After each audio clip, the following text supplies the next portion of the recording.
বিসমিল্লাহির রহমানির রহিম।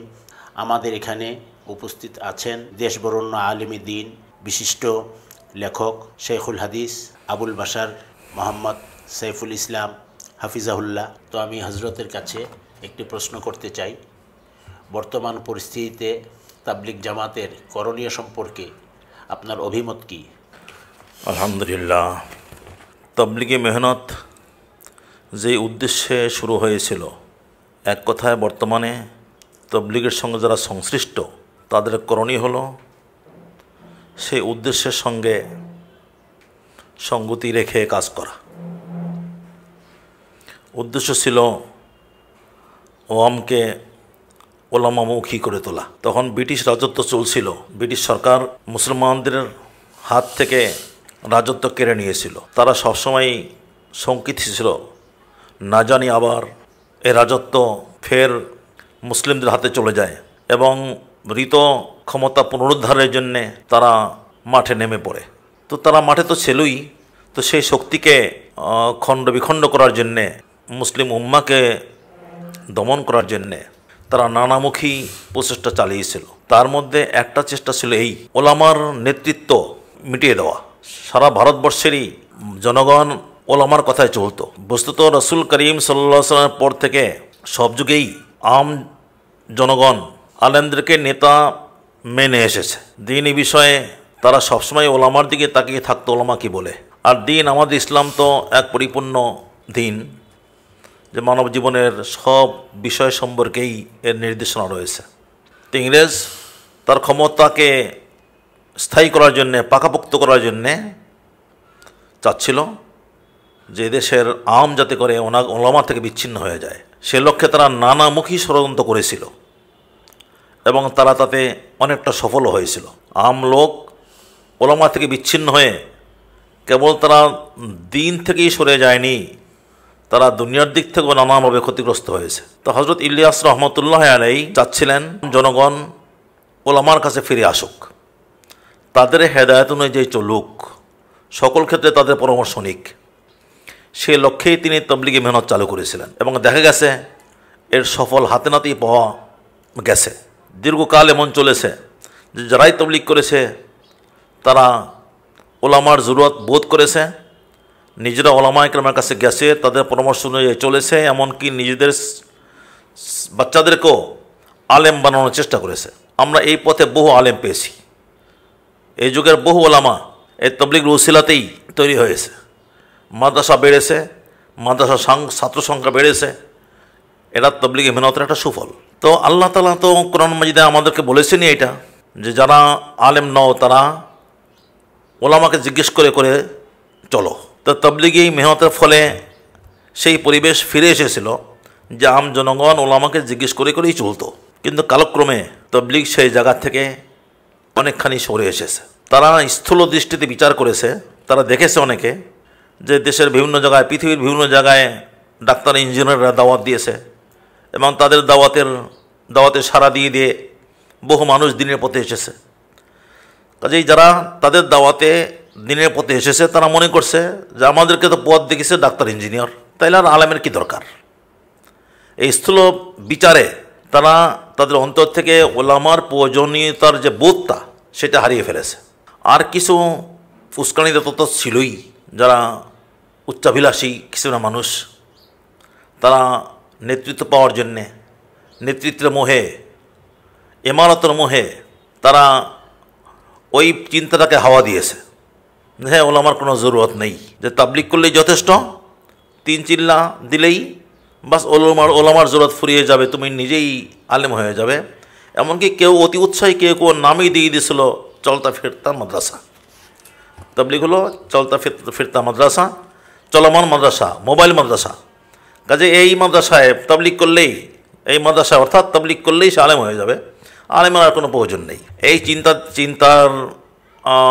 চিন্তায় বহু মানুষ আক্রান্ত হয়েছে এবং সবশেষে দিল্লির মার্কাজে মৌলানা সাদ সাহেবের যারা সংস্পর্শে এসেছে তারা তো পুরোপুরি তাদের মস্তিষ্কে বদ্ধমূল করে ফেলেছে এই ধারণাকে যে ওলামার কোনো জরুরতই নেই। যদি উনি মাঝে মধ্যে ওলামার জরুরতের কথা বলেন, কিন্তু উনি কাজে কর্মে বিভিন্ন বয়ানের মাধ্যমে ওই চিন্তাটাকেই হাওয়া দিচ্ছেন যে ওলামার কোনো জরুরত নেই। তাই একটা বড় অংশ, তবলিগের একটা বড় অংশ এই ধারণার শিকার হয়ে ওলামা থেকে দূরে সরে গেছে। কাজে বর্তমানে এই যে দ্বন্দ্ব দেখা দিয়েছে, দুই ভাগ হয়েছে, এটা ওই চিন্তারই কুফল। কাজে এখন তবলিগ যারা করে তাদের কর্তব্য হবে তবলিগে মেহনত যে উদ্দেশ্যে হয়েছিল যে আম ওলামামুখী হবে সেই লক্ষ্যে কাজ করা। তারা নিজেরা সব ব্যাপারে ওলামার কাছে জিজ্ঞেস করবে, ওলামার পরামর্শ নেবে। এই যে আল্লাহ তাআলা হুকুম দিয়েছেন ফাসআলু আহলা যিকরি ইন কুনতুম লা তা'লামুন, যে তোমরা যারা জানো না, অজ্ঞ, দিন সম্পর্কে যাদের জানা নেই, তারা ওলামার কাছে জিজ্ঞেস করে করে চলো। কাজে যেই তবলিগে যাবে সেই যেন এই জরুরতটা অনুভব করে যে আমাকে আলেমের কাছে যেতে হবে। আমি কী বা জানি, কিচ্ছু জানি না। আমি দিন সামগ্রিক জীবনকে পরিচালিত করে, জীবনের সব বিষয় সম্পর্কে এই দিনের শিক্ষা আছে, আমি তার কতটুকু জানি, কী জানি, কিচ্ছু জানি না। তাই আলেম এর কাছে আমাকে যেতে হবে, আলেমের কাছ থেকে শিখতে হবে, এবং আলেম যেইভাবে মশওয়ারা দেয় সেইভাবে তবলিগ করতে হবে। ঘরে বাইরে সব জায়গায় আলেমের মশওয়ারায় চলতে হবে। বাস এখন বর্তমানে যারা তবলিগ করবে তাদের এই লক্ষ্যেই কাজ করতে হবে এবং এই চিন্তাটাকে মাথায় রেখেই তাদের সামনে চলতে হবে। যদি এই লক্ষ্যে তারা কাজ করে তাহলে বিরোধটা অনেক কমে আসবে। যারা যারা সাদ সাহেবের অনুসারী তারা যদি এই বিষয়টা বুঝে ফেলে যে না, আমাদেরকে ওলামার মশওয়ারা দিয়ে চলতে হবে, বাস তাহলে এই বিরোধ ইনশাল্লাহ কমে আসবে।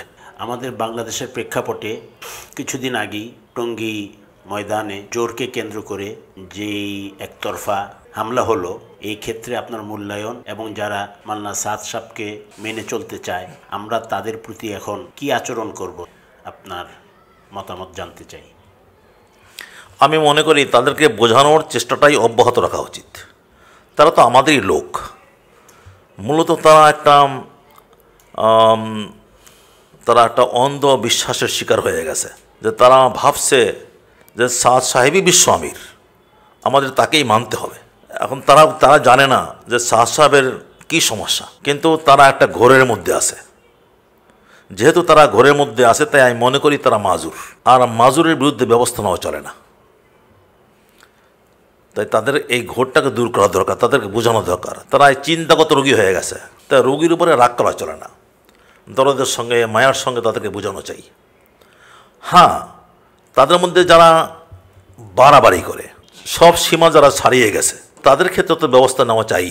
কোনো রোগ এমন হয় যে অপারেশন ছাড়া তার চিকিৎসা সম্ভব হয় না, তখন তো অপারেশনই করতে হবে।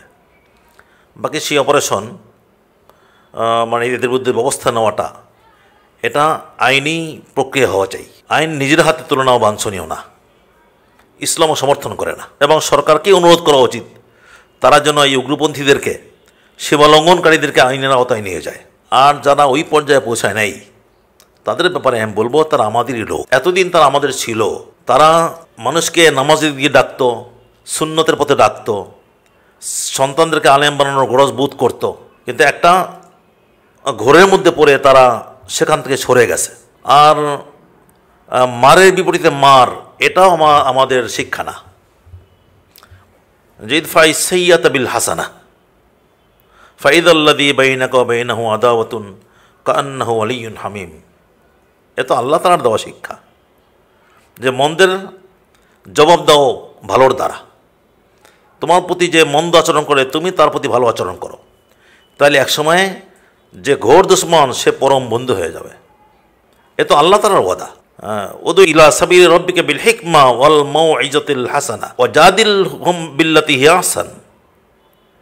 এই তিন যে উসুল, হিকমত, আল মাউইজাতুল হাসানা এবং মুজাদালা বিল হাসানা, উত্তম কথায় বিতর্ক।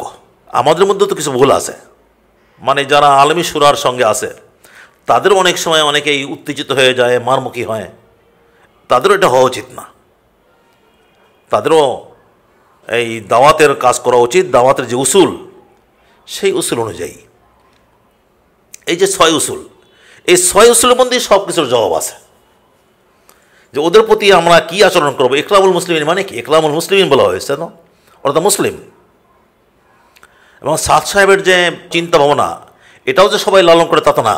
আমি হযরতের কাছে জানতে চাবো, সাধারণের জন্য একটু আপনি স্পষ্ট করে দিবেন আসলে এখানে ওলামায়ে কেরামের দুই গ্রুপের বাদানুবাদ, যে ওলামায়ে কেরামের যদি মতভেদ হয় তাহলে মানুষ কি করবে বা মতভেদটাই কেন হয়, আর এই ব্যাপারে কোনো গ্রন্থ যদি আপনি সাজেশন দেন তাহলে সাধারণ ভাইরাও সেটার থেকে আরও একটু ভালো ধারণা পাবে। তো এখানে ওলামা একরাম দুই ভাগে বিভক্ত হয়ে গেছে কথা ঠিক না। ওলামা এক পক্ষেই আছে, মানে হযরত ইলিয়াস রহমতুল্লাহ আলাই যে তবলিগ রেখে গেছেন সেই তবলিগের যে সহি পদ্ধতি, সঠিক পন্থা, এমনিতে তো ওলামা একরামের সিংহভাগ যে তবলিগ সক্রিয়ভাবে করছে সেটা তো না, মানে প্রচলিত তবলিগ। এমনিতে দাওয়াতের কাজের সঙ্গে সবাই জড়িত আছে, বাকি যারা জড়িত নয় তো তাদের জিম্মাদারি কোনটা সহি কোনটা ভুল এটা বলে দেওয়া, তাদের উপরে এই জিম্মাদারি রসুল সাল্লাল্লাহু আলাইহি সাল্লামই ফেলেছেন। যে এক হাদিসে নবী করিম সাল্লাল্লাহু আলাইহি সাল্লাম বলেছেন, ইয়াহমিলু হাদাল ইলম মিন কুল্লি খালাফিন উদুলু ইয়ানফুনা আনহু তাহরিফ আল গালিন ওয়া ইনতিহাল আল মুবতিলিন ওয়া তা'বির আল জাহিলিন।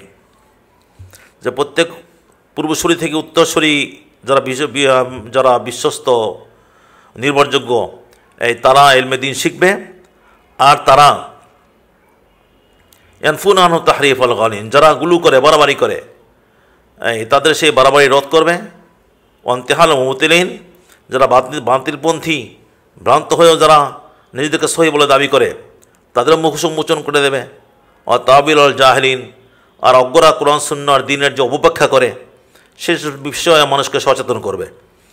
তাই এটা তো ওলামার জিম্মাদারি, সক্রিয়ভাবে তবলিগ করুক বা নাই করুক, সব ওলামার দায়িত্ব যে যেখানে যেই ভুল আছে দ্বীনের নামে, যেখানে যেই ভুল আছে তা শনাক্ত করে দেবে এবং কোনটা সহিতা বলে দেবে।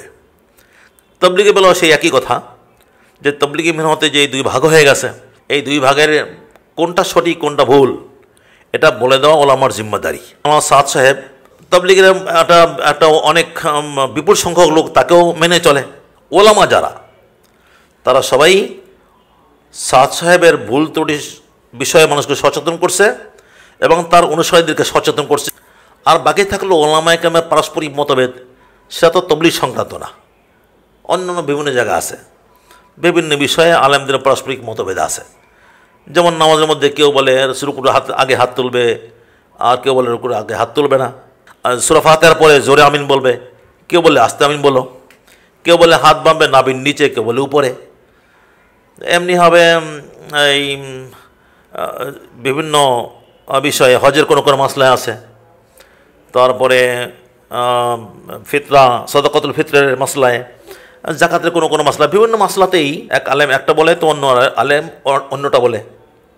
যে এই যে ইখতিলাফ, এটা আসলে দোষের কিছু না, এটাকে নেতিবাচকভাবে দেখাও উচিত না, কারণ ওটা তো বৃত্তিভিত্তিক মতভেদ, বরং ওইটা ইসলামের গৌরব। যে ইসলাম ফেকি মাসলায় যেসব মতভেদ হয়েছে তাতে কত যে গবেষণা হয়েছে, এটা ইসলামের এক গৌরব, অন্য কোনো ধর্মে এটা পাওয়া যায় না।